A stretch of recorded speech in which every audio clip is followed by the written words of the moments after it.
Well, welcome into our new barn kitchen here at the Mid-Norfolk farm. And if you've been watching the development of this barn as we've converted it from agricultural building, you'll be familiar with this kitchen going in very gradually. It's very much evolved rather than being planned, with these beautiful marble worked surfaces and the pie crust sinks being placed under this bespoke work surface and this beautiful brass sink. Not looking its best right now, but I like the patina on that. Being an antiques dealer, I don't mind a bit of character in there. We've got one final decision to make here, and that's the colour of this plate rack. It's top of an old dresser. It was in a little bit of a state and needed painting up. We did buy it quite cheaply at auction, and it fits very nicely over this Aga. That's the backdrop to this kitchen. The back of the wall is panelled, and currently the paint colour on both pieces is Farrow and Ball Dimity.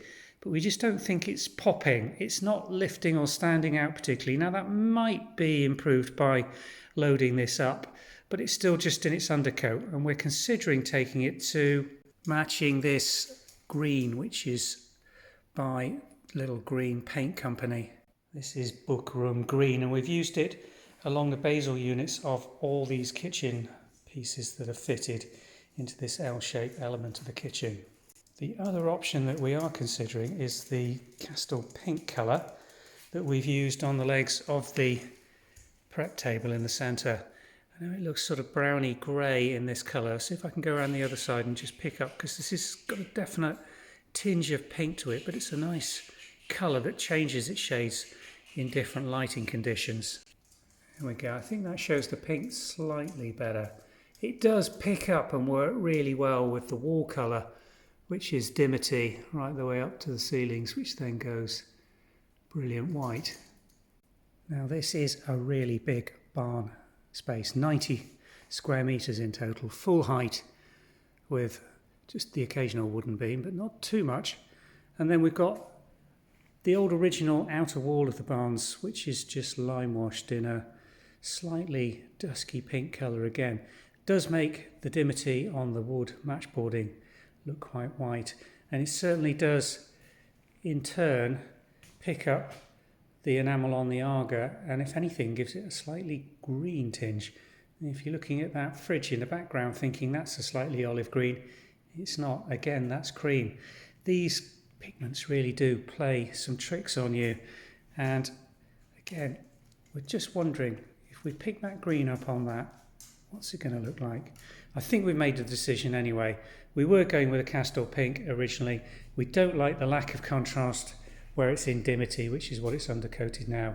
So I think I'm going to put it into that green colour from Little Green. I think it will work really well with pink and that green Portuguese cabbage leaf that's on the top bar just above it. So stay tuned. I'm going to go get my paint out, get this down, get it prepped up with a couple of coats and back in situ, and we'll show you if we made the right choice or not in just a couple of seconds. Well, instantaneous for you, 48 hours later for me, in about 3 to 4 coats.